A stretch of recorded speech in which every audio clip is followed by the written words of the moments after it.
recommendations to a range of stakeholders on both sides of the Atlantic. But we also try to make a difference on the ground.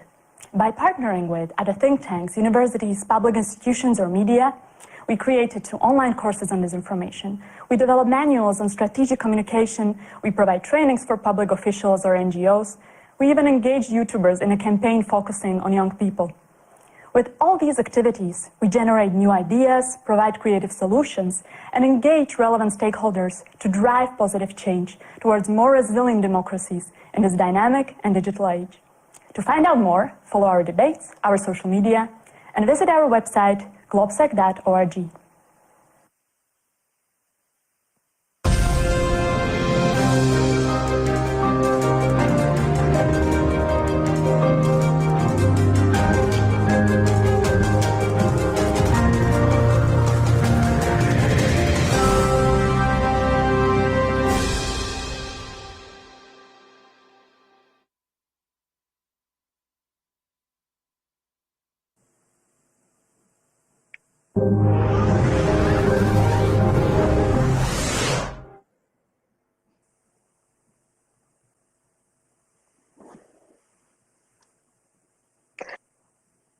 Ladies and gentlemen, dear viewers, welcome to the session on Disrupting Economies of Disinformation at GlobeSec 2020 Digital Stage.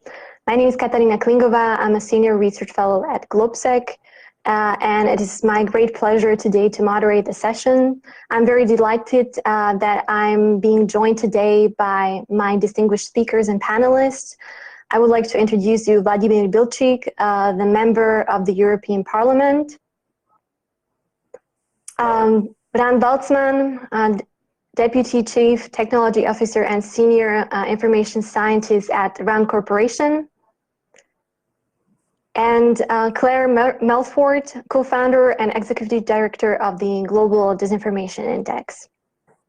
Thank you very much for joining us today, and I hope we are going to have a very fruitful discussion. Before we start, I would like to start with a bit of a housekeeping rules. We have a huge audience following us online. Therefore, I would like to encourage our audience to post questions in the question sections at the panel, where you can also vote for particular questions and promote them to the top. We will have a session at the end of our panel where we're going to go to your questions. So please ask and pose your questions, and we'll go and try to address them. So the COVID-19 pandemic has been accompanied what the World Health Organization described as infodemic. While disinformation has been here with us for ages, many actors spread disinformation and enable the spread of false information because they make a lot of money out of it. While critical thinking and strategic communication are important antidotes to infodemic and disinformation, a truly efficient plan needs to include a plan how to disrupt the financial streams of disinformation. And this is what we hope to address during the sessions.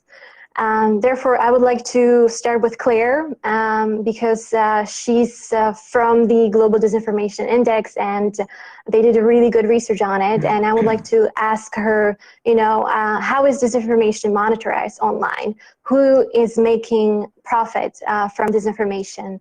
And how can we stop it? And what kind of changes have you observed with the COVID-19 pandemic and its financing? Thank you. So Claire? there are, thank you. Can you hear me okay? Yes. Great. There are a huge number of people making a lot of money from disinformation.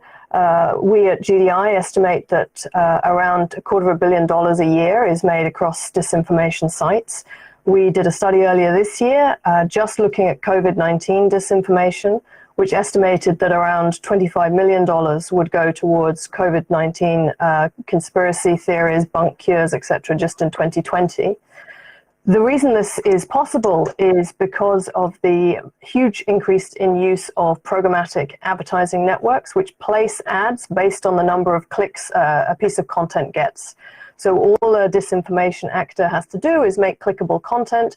That content then immediately earns ads based on and dollars based on the number of clicks it gets. So you write something that gets clicks, you get dollars. The more controversial the content, the more it enrages us, the more dollars you're going to make.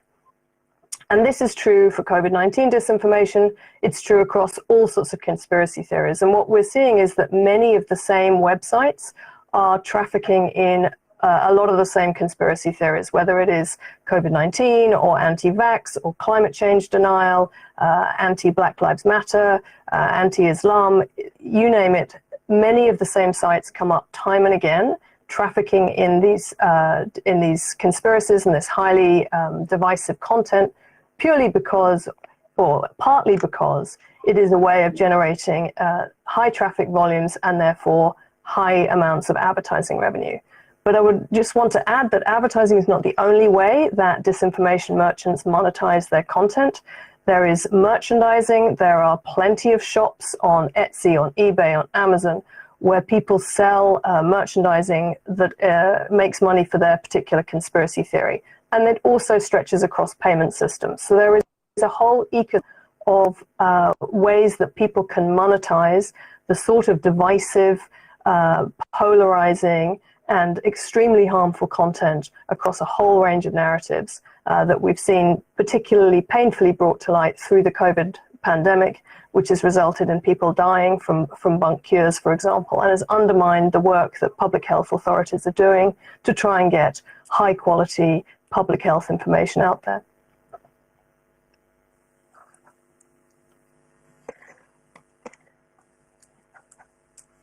But what can we do about it? Rand, how do we stop financing of this disinformation? I mean, Claire mentioned that there is a whole ecosystem. What can we do about it? How can we, it's not about the social media platforms who earn a lot of revenue about it, but it's also, bots and trolls that are readily accessible on your browser. You don't even have to access the deep web. But it's also about the young people, for example, in Belarus, who are very much, popular in spreading disinformation and earning a lot of money prior to the past presidential elections in the United States. What can we do about it? I mean, is it really about pulling the plug and leaving the social media platforms and, creating the new social environment, or imposing huge sanctions on these actors? What do you think, from your experience, is the most efficient way how to disrupt these financial streams, and what needs to be taken and done? Well, so first of all, I don't think you're really ever going to be able to depend on the platforms themselves to solve the problem. I mean, it's not to their advantage to do that, really. And unless you make it to their advantage somehow, then I don't really expect to see much from them. So instead, I think probably the most efficient thing is to actually offer a separate platform, a different type of platform which is publicly accessible, and it's accessible to controls, it's accessible to, it offers transparency, and you can see exactly what's going on, and you have a chance to really, to get a grip on things. I mean, so that's one general approach, to create, a public benefit type social media platform where you can actually try to establish some kind of trust in it. I mean, Mark Zuckerberg, he's not an elected official. He's not a public servant. I mean, the man is running a business, and he's going to do whatever he can to run his business. And so, I mean, the first thing I think people need to stop doing is just to take whatever they say that they say they're doing for granted. I mean, I see too many reports where they say, well, Facebook is doing so-and-so. Well, how do you know they're actually doing that? And the answer is you don't know, because they won't actually show you. All you know is what they say they're doing. So the very first thing you can do is try to force some kind of auditing function on them that says where somebody's allowed to go in and to verify that they do what they say, not even to critique it, but just to verify that what they're saying in there is actually doing. Then you have a foundation, at least for a reasonable discussion about what the right thing to do is. But until you can verify they're doing things, what they say they're doing, there isn't really much room for discussion there. So that would be my general parts. The other thing, of course, is to disrupt the activities. So, I mean, I can hack programmatic, ad systems so that while these guys may try to show ads, I can make sure they don't get shown I replace them with something else. So I can get in and, play around with the bidding systems so that my ads, what I show, always displaces them. And I can disrupt their general activities. I was, sort of activity along those lines. But there is a whole other area which I think is worth looking at, and that has to do with using disinformation to disrupt supply chains. So the supply chain that's becoming a really big problem. So there's a lot of fraud, a lot of other kinds of things, which I think needs to be looked at more carefully. I've seen some interesting examples of that. So I'll stop there. Well, not everybody has your hacking skills, Rand. Vladimir, he's a member of the European Parliament and he's a policymaker. So what do you think about these suggestions? I mean, should the European Union or European countries develop their own online platform that is going to be transparent? Because as we see, the conversations with social media giants are not really fruitful or, are lengthy. Or, should we develop our own authority or, get our own hackers who are going to disrupt the bidding systems as Rand suggested? How do you see all these suggestions? Well, thank you very much for the questions, and I really want to thank the organizers for having not just this panel, but actually much of the discussion in the conference dedicated to the problem which we are facing. The problem of infodemic, that's the problem of disinformation, that's the problem of the quality of the digital space, which has become, in many respects, also a dominant space for our public life. So I think it's something we need to take very seriously when it comes to policymaking, when it comes to politics, when it comes to politicians. It's one of problem or one of event when it comes to just elections or campaigns. It concerns consumers. It concerns the quality of the market because much of the business these days is done online. And so in that sense, as Claire was saying, there is this whole ecosystem here, which has developed in the past couple of decades. And I think we need to find a proper, responsible public way of how we address and deal with this ecosystem to take out the best of it and to, in a way, mitigate the evils which associate with the digital space. And I think this is an important task for us in the policymaking, business policymaking area. It's an important task for us also in the European Union. This is not a problem of a single state. This is a global problem. So we can only politically face it at the level of at least a group of states. And here I see the European Union as an actor at the forefront of the efforts to really face the problem of disinformation, which has consequences for consumers, but also for the quality of our public debate, public life, and the quality of democracies. And of course, democracy and market economy go hand in hand. So we must protect both of these by fighting disinformation. How do we do this? Now, in the European Union, and specifically in the European Parliament, we are looking at this as a serious political problem. And I think we need to find serious political answers. And I think they're coming up very soon. It is established a special committee, which is going to look into the external actors' role in our democracies, but also going to look into the problem of disinformation and how we can best address it. We already adopted an important resolution in this area in October last year. I was one of the co-authors of this resolution, and I will be also serving on this special committee, which will start its work in September. And I very much look forward to really making progress when it comes to real political answers to the problem of disinformation. And what are these potential political answers? Let me suggest two which are already on the table and which we'll discuss in depth this coming fall. One is the Digital Services Act, which for the first time will be a comprehensive attempt to really regulate this ecosystem which we have. I'm not sure there is an answer, and this is maybe a response to what Rain was saying, that let's create a whole new platform. I think we need to find a way how we can best live with the existing environment, but also control the evil side effects of it. And disinformation is an evil side effect of this environment.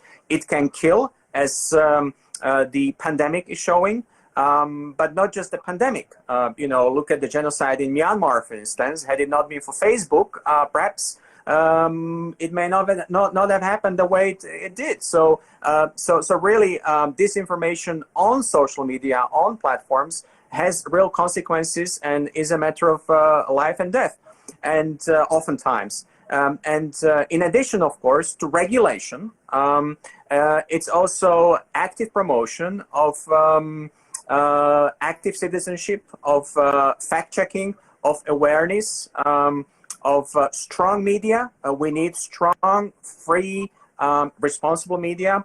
And this is where I see, again, a strong European action plan, which I hope will come out of the democracy action plan, which is going to be proposed by the European Commission, and we'll discuss also in the European Parliament this coming fall. So these are just the three examples in terms of how we need to go about it.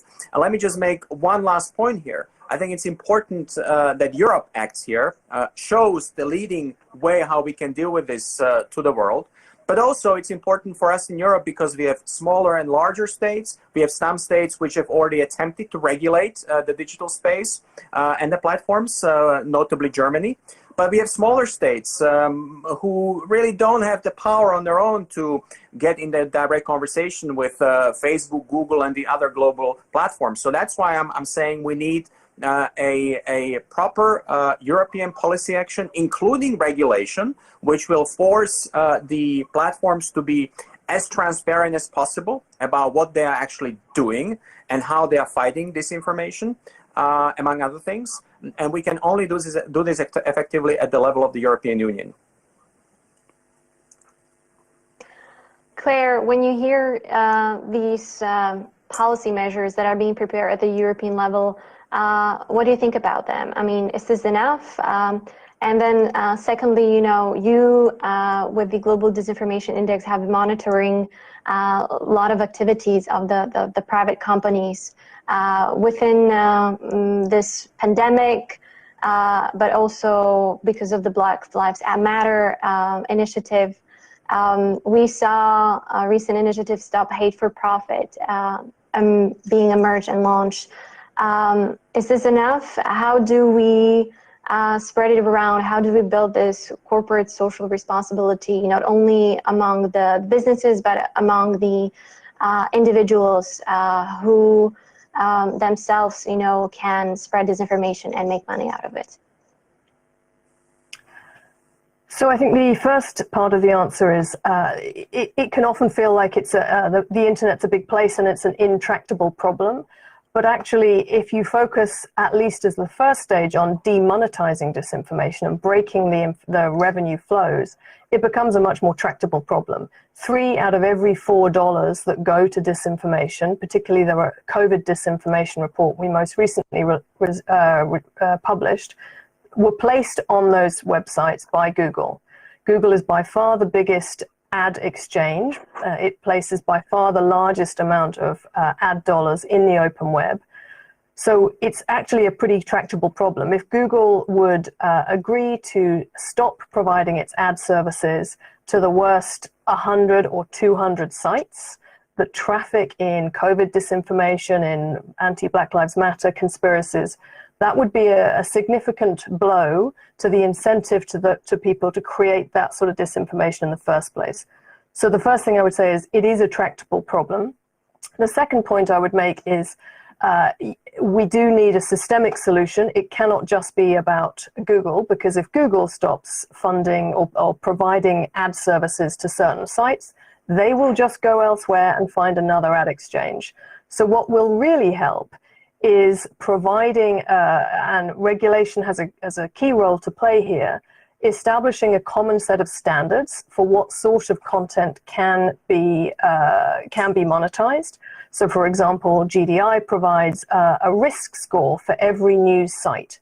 that risk score could be used by Google, by other ad exchanges, not only to determine whether or not a site should receive ads, but also how high up in your search or your newsfeed that site should be.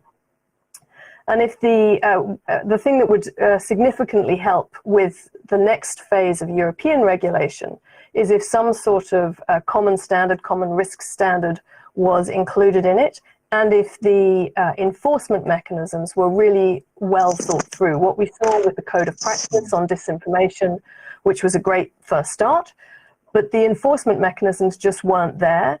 And what the platforms were able to do is offer really very, very weak compliance with the Code of Practice. So for example, Google's offer of meeting its disinformation obligations under the Code of Practice on disinformation was simply to make sure that no site that wasn't clear about its source of funding would be monetized. So all you have to do is state your source of funding. You can carry any content you like, and you will be monetized by Google. This is a really weak form of commitment. So whatever comes next through the Digital Services Act or whatever mechanism is to follow really needs to have very tight standards and really clear enforcement.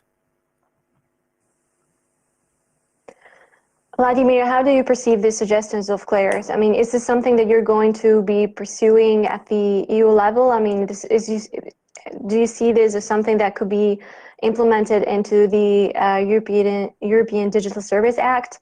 Furthermore, how do we see some actions being taken by the social media platforms? I mean, there are more and more limiting the spread of disinformation, but this is not enough. How do we ensure that they comply with the policies? Is this a way how to start sanctioning the social media platforms if they don't comply with the rules? And then what kind of sanctions would be appropriate? Several thousands of euros. Is that enough for a multi-billion corporation? Should there be one fit sanction to all platforms, whether they're big or small, applicable? Or what are the policies that you think that could be implemented in the measures? This is going to be much of our discussion in coming weeks and months in the European institutions, and especially in European Parliament. And I think what Claire has actually pointed out to is a baseline. We need to have all platforms. We need to have the whole ecosystem on board. This is the baseline. So, if you have a code of practice, code of conduct, it cannot be voluntary, and some platforms can decide to take part, and some platforms decide to take a free ride. I think this is the baseline. Everybody has to be on board. And of course, then we need clear standards, and those standards have to do with the fact that we have a clarity of information and data in terms of what the platforms actually do. I mean, the platforms actually provide some data to us already, but we don't often understand the data. They are not disaggregated, so we don't really know how well the consumer is protected in Germany and how well the consumer is protected in Slovakia. I think it's important that we have a baseline which protects the user of the platforms and the social media, and of course the business environment, which is online, which is digital, in a very equal way across the whole of the European Union, if we talk about the EU legislation. So common standards and the same level of protection for everyone in the digital market across the Europe single market. I think this is essential, and we need to have a lot more clarity and transparency on the data.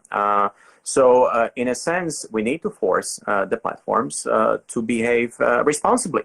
And not to produce, if I can use the economic language, the negative externalities for the public space, because this is what's happening.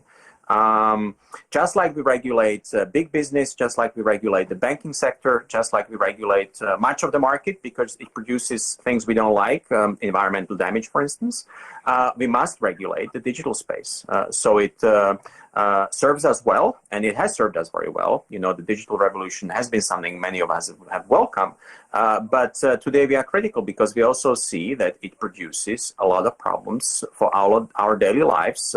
Yes, people make huge sums of money off lies and disinformation, but disinformation can also really destroy people's health, people's lives, our social and political environment, and this is a huge problem. Yes, we need regulation. We need to discuss in detail what's the best way to approach this, and that also includes sanctions.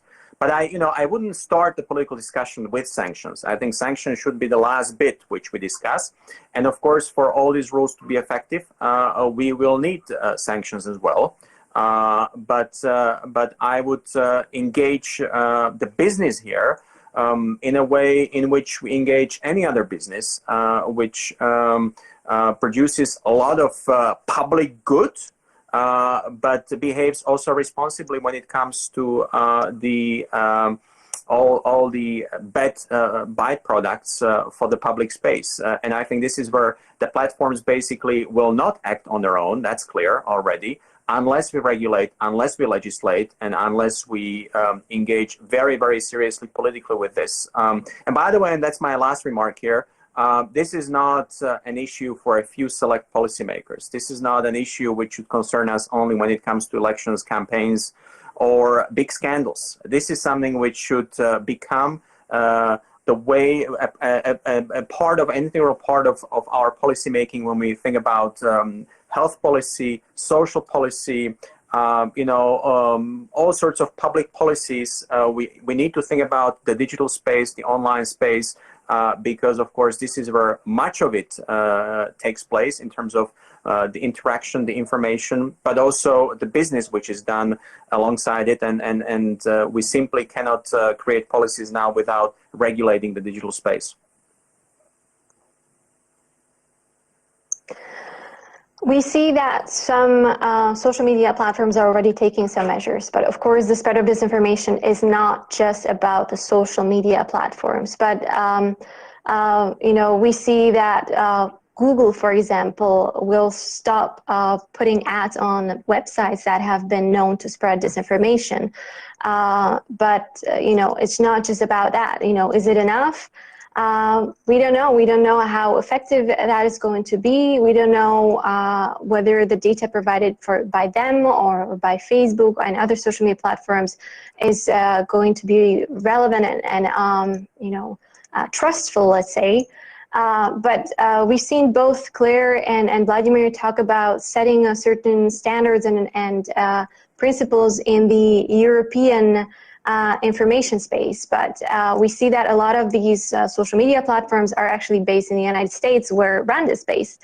So my question to you is, do you think that there is a possibility to set common transatlantic standards, and enhance these principles that could be founded and established by the European Union in America or in Canada? How do you think that this legislation could be established, or is there a possibility that the legislation in Europe and the United States would be compatible, or there's a different perception on how disinformation should be dealt with on the other side of the Atlantic? Well, part of the problem with regulation and policy and everything else is that the people who tend to make those, they don't have a very clear idea or understanding of what it takes to actually implement them. So, the technical problems with implementing different types of regulation and legislation. I mean, you go to the banking industry. Yes, when people make regulations in the banking industry, they have a good idea how to actually technically implement them. But in this area, there's a lot of unknowns about how you would implement any policy. So unless government or somebody is willing to invest serious dollars in actually developing the technology that you need to implement the policy is pretty meaningless. I mean, some of the German stuff that I've seen, I mean, it's ridiculous. There's no way to implement any of it. I mean, so since there is no way to actually implement it technically in a reasonable way, the application of the policies tends to be, well, not very effective. So that's one big problem. The other problem is, like you say, cooperation across. Well, this is a global issue. The space is global, and unless countries are ready to just block out everybody else, like the Chinese, then you have to have cooperation, and that's a really big problem because certainly within the United States, I mean, there doesn't seem to be any sign of anybody doing anything in any kind of an organized way to deal with these issues. So, I don't know, but I still emphasize the technology required to implement policy. Unless you develop that together with the policies will be meaningless, and the regulations. So that's really a big problem, and I've seen this in many cases. This is a very interesting notion. That's why I would like to follow up. Like, okay, you talk about technical issues that we need. Can you name some? Because we have a policymaker, Vladimir is there, so he can develop some or suggest development of some. So can you really name few technical implications that need to be done? Well, first of all, defining disinformation and then detecting it at scale is an unsolved problem. Okay? I mean, people do this by hand. Okay, there's a lot of people out there tracing this stuff by hand, but that's limited. The enormous volume of it is involved. You can never keep up with it by hand or by the limited tools that people are using today. So that's just one problem, even defining what you mean and then actually developing the means to detect it at scale, which those things don't exist at the moment. So that's just an example of a problem. And, how you disrupt the flow of it. Yeah, okay, go ahead. Vladimir, you wanted to point out something? I think this is look, what Brian is basically opening up is like the crux of the matter. And I agree. We need a legislation. We need rules to be ultimately effective. But my point is we've done this in other industries. This is a whole new area, technologically, also politically, also in terms of the implications. We are all excited about new technologies. We are all excited about the digital space. We, cannot imagine our lives without online and digital. This is taking place online, digital, and thanks for that. We have the pandemic, but we can still do this and have this wonderful exchange. Many people can watch, and that's good. So there are many advantages, but clearly the digital space has also brought a number of huge problems for our daily lives, for business, proper business contact, proper market conduct, and of course for political lives of democracies, for instance. And yes, we've always had disinformation here. We just need to find a way how we face it and how we fight it in this new space. I do believe it is possible. We need to have a very honest conversation as policymakers. We need to have a very honest and also responsible approach by the platforms. The platforms are out there as huge players affecting today the flow of information way beyond what perhaps was imaginable a couple of decades ago. I do believe that platforms must be responsible for the content that they spread. Now we can discuss how exactly this is defined and how exactly this is done in practice. But just like New York Times will not spread any news, the platforms have become real powerhouses when it comes to the spread of information and disinformation, and they simply have to be responsible, and we have to hold them to account. A lot of this can be done and should be done by people. We need to know what the platforms are doing. I have no idea how many fact checkers Facebook has these days. That's the basic piece of data we are missing, for instance. We have no idea how the algorithm which the Facebook uses for spreading information and misinformation and disinformation actually works. So we need a lot more transparency here. And this is all a matter for honest discussion and ultimately a good piece of legislation. Now, Digital Services Act and of course other measures which we'll discuss and consider are a first important step. And I'm sure, you know, as we've done with other industries, we will evolve in this area as well. But I believe we must start. It's high task, and if we cannot do it globally, and I agree this is a huge challenge, we must start within Europe, and I think Europe can lead and should lead the way here. So this is our policymaking task, and of course we'll engage with the business environment. Will engage with those who understand technologies in discussing policy making and rule making in a way which will improve the quality of our life on social platforms and also improve the quality of information. But you know, I have to say, but the question is the government ready to put money into developing the necessary technology? Because so far it doesn't exist. And the funding that's necessary to develop this kind of technology, I don't see it coming. And so, you know, it's hard to take all of this talk about regulation and policy very seriously, I have to say, because if there's no way to implement it, you know, in other industries, the technology exists to implement policies related to them. In this industry, it simply doesn't exist. For example, you talk about fact checking. Yeah, I can show you two stories with exactly the same facts, which tell exactly the opposite story. What do you do with that? But right now, there's actually no way to automatically detect that. And until you can automatically detect that, fact-checking has a limited value. Even if you could do it at scale, which you can't at the moment, but even if you could, it's still only limited value because you can't, there's no way at the moment to interpret, to look at how are the facts being twisted and used to tell a story, which is a completely separate problem. So, and another great example. I believe that Claire wanted to say something. Yeah, I wanted to try and cheer Rand up because I think the situation is not as hopeless as perhaps Rand thinks it is. This is exactly what we do at GDI. We can detect conspiratorial narratives at scale using AI. So we use a combination of artificial intelligence and human review, where human review is required, because you're right, there are times when an algorithm is never going to be able to pick up the subtleties of pernicious types of manipulated content. But this is a tractable problem. There are, the majority of disinformation that we see comes from a fairly small number of sites. We're only looking at the English language at the moment, but the English language is the biggest market for disinformation globally.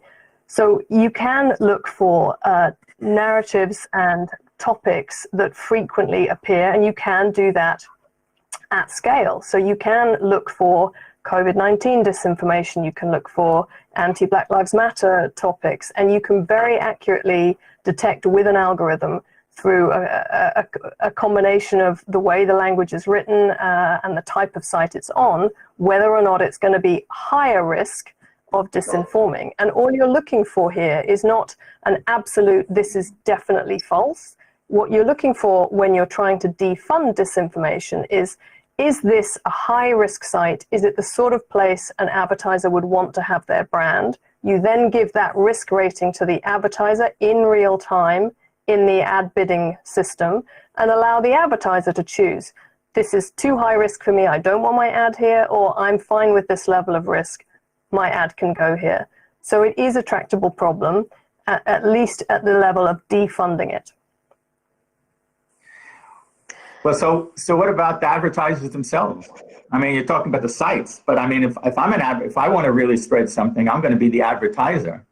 I mean, I'm placing my ads in all kinds of fun places to do all kinds of things. So, you know, I mean, I don't know. I manage a $50 million program in technology development to this thing, and so far I haven't seen. Okay, you can do some things, but the problem is far from being solved. Just for example, measures of effectiveness of campaigns. There currently exists no good measures of effectiveness. There's no way to tell, for example, at the moment, really, I mean, in an automated, reliable way, whether what I'm doing is making any difference. So, for example, I can measure an effect. That's one thing. But how do I know the effect is a result of my action? So to measure effectiveness, what I'm interested in is how does my action actually contribute to the effect happening? So that's a pretty unexplored area at the moment. So without this kind of stuff, I mean, you can never really implement these things well. Okay, you can do some things, sure, I agree.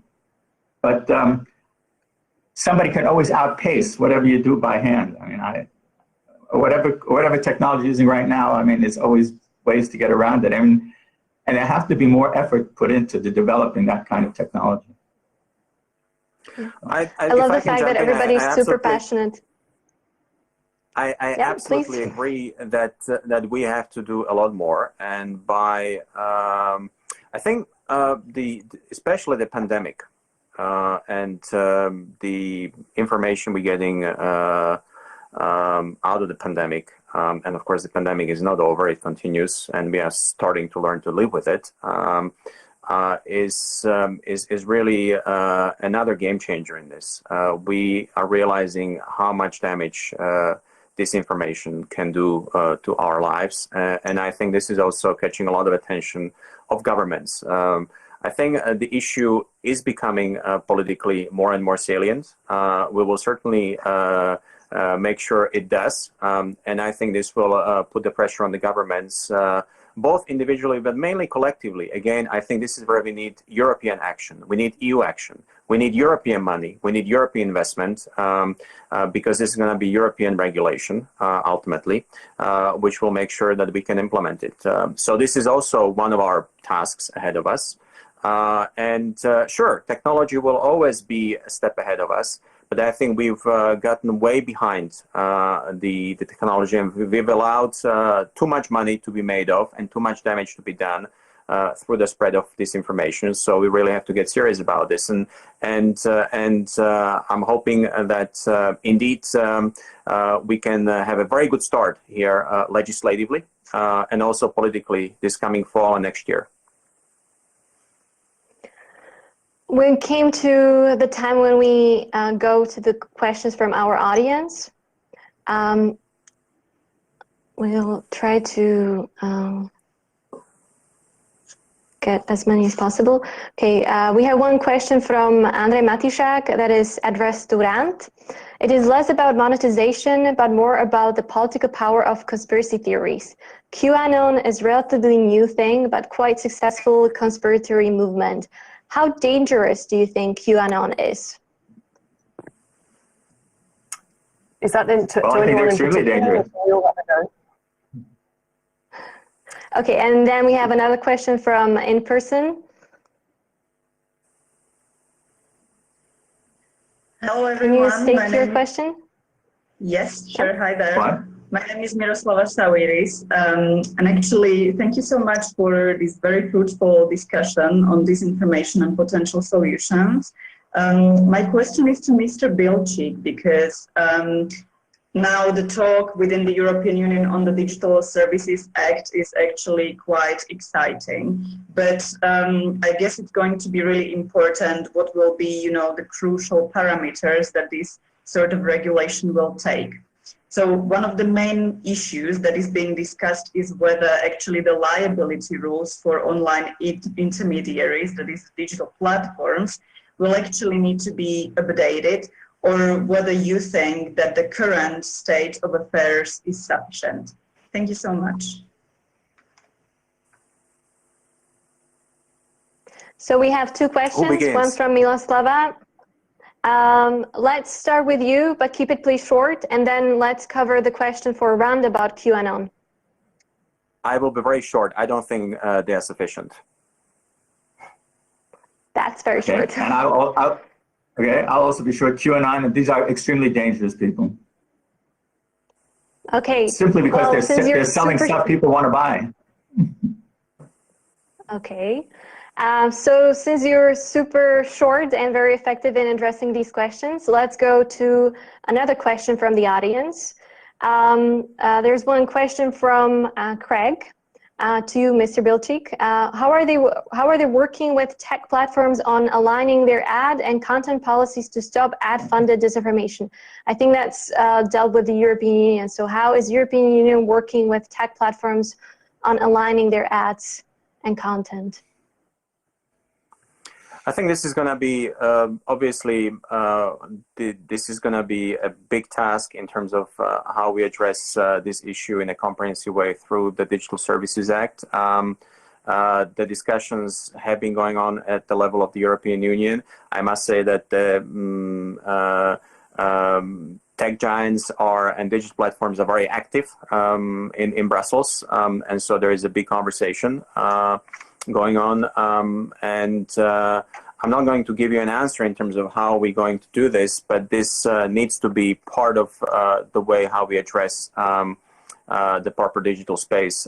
So to keep this very short, we are in conversation, and I think what we need to do is to inject a sense of proper public and business-like responsibility when it comes to the digital space. I think we need this from everyone, and just like we've been able to achieve it offline, we have to achieve it also online.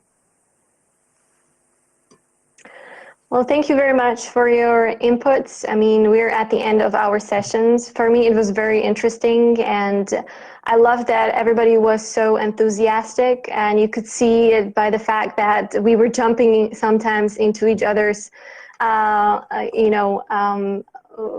sessions or attempts to answer the questions. I will remember and take from this session the fact that we need to start hacking, upgrade our hacking skills, upgrade our technological capacities. We need to set common regulation, common standards, common policy so that we understand each other, and we need to cooperate. First, possibly on the European level, and then enlarge this cooperation to the transatlantic space. I'm very happy that you were able to join me today. I want to thank you very much for your candor and invigorating ideas. I would like to thank Vladimir Bilčík, Rand Waltzman, and Claire Melfort for joining me today for this debate. I hope and I think that we provided a lot of interesting information for you that could be implemented, at the European level, and could inspire some of the policies established at the European Union or by the European Union. Please stay tuned for our sessions, because we continue. Our next session is going to be covering Belarus, and it's titled Crafting a Transatlantic Response to the Challenge of Belarus. It starts at 7 p.m. Central European Time, so please stay tuned and stay safe, stay home, and I hope to see you sometimes in future in person, and I hope to continue with this debate in person when the pandemic is over. Thank you very much. Okay. Thank you very much. Bye-bye. Bye.